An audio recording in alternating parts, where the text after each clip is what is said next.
There have been numerous reports, Heather and Bob, that indeed the interim government of the new Islamic nation of Afghanistan will be sworn in this Saturday, September 11th. There's been no official announcement from Supreme Leader Akhujana, but this is the story that various sources are circulating. So far, there is no comment from the administration, but both the White House and the State Department are reportedly preparing statements condemning what is clearly a thumbing in the nose to the nation that suffered the most from that tragedy, namely the United States of America.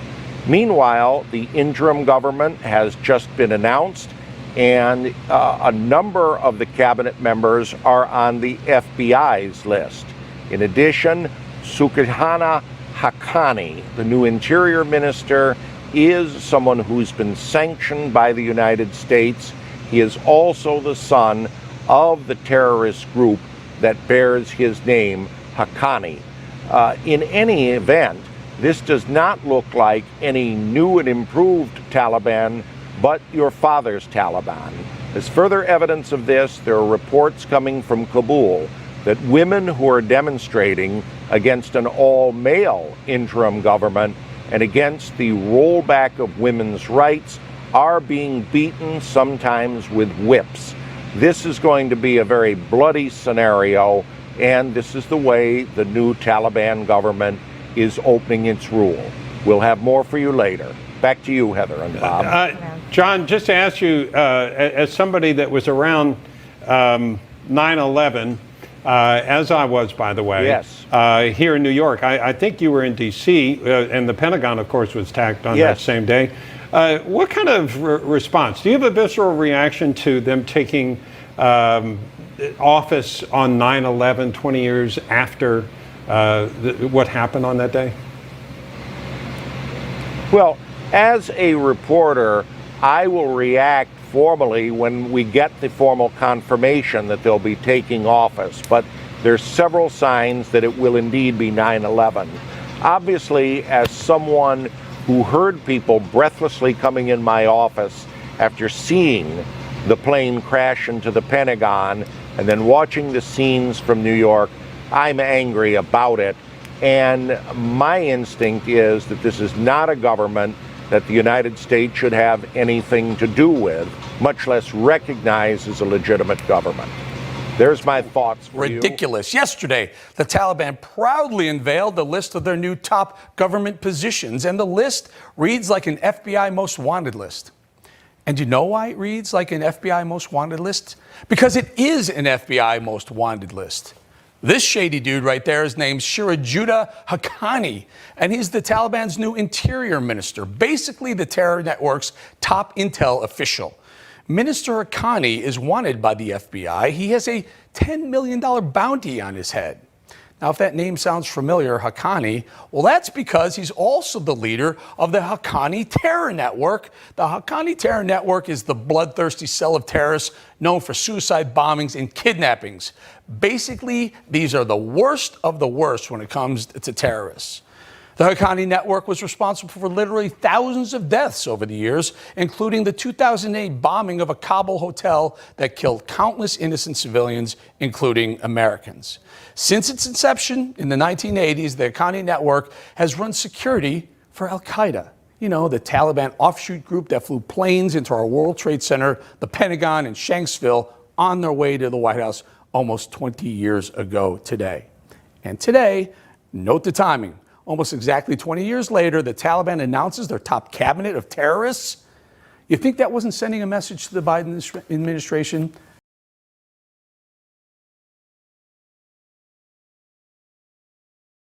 Look at what's happened to our country in the last 8 months.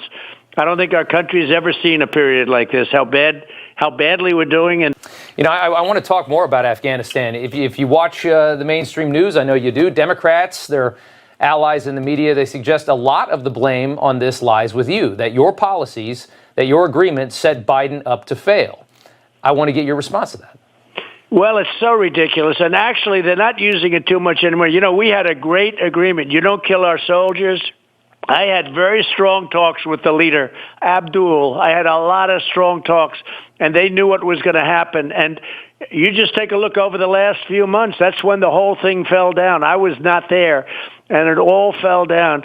Can you imagine taking the military out before you get your citizens out, the American people out? They took the military out first. We took the military. We would have taken it out last. Look, I stopped ISIS, 100% of the ISIS caliphate. Soleimani, al-Baghdadi, all gone. This was easy by comparison. And what they did is a disgrace to this country.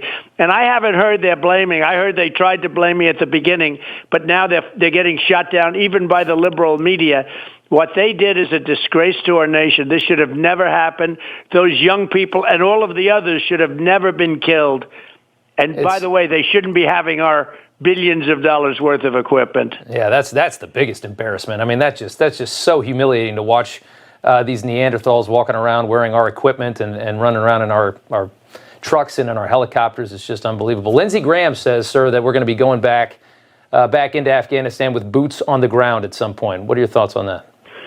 Well, it's a shame. Look, I was all for getting out a long time ago. We should have never been in. In my opinion, the greatest mistake in the history of our country was getting into the Middle East.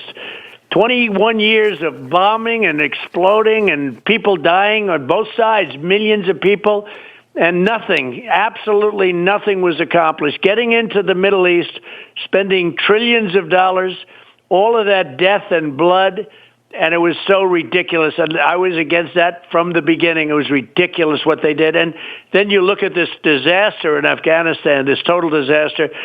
I don't know. Look, now they have, they're one of the best equipped armies in the world. Can you believe it? From having knives to having the best planes and tanks and trucks. 75,000 trucks. Who ever heard of 75,000 brand new, beautiful trucks? What they did. Why didn't we take it out? It's not even conceivable that we didn't take this stuff out. The airplanes, we left them, helicopters, airplanes. Why didn't we fly that stuff out? Billions of dollars. Well, they thought the Afghan army was going to use it, right? They were under the impression the Afghan army was going to hold on, and somehow they did not see this coming, which is just unbelievable. Well, I saw it coming, and a lot of people saw it coming. I've been saying for years that place. I said Ghani is a crook. I never, ever trusted that guy.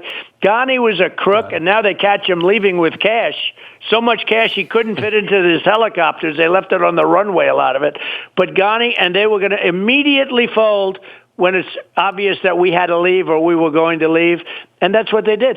The United States paid these people a fortune to fight a war. They weren't fighting from their heart. They were fighting because they were being paid a lot of money. Smart people knew.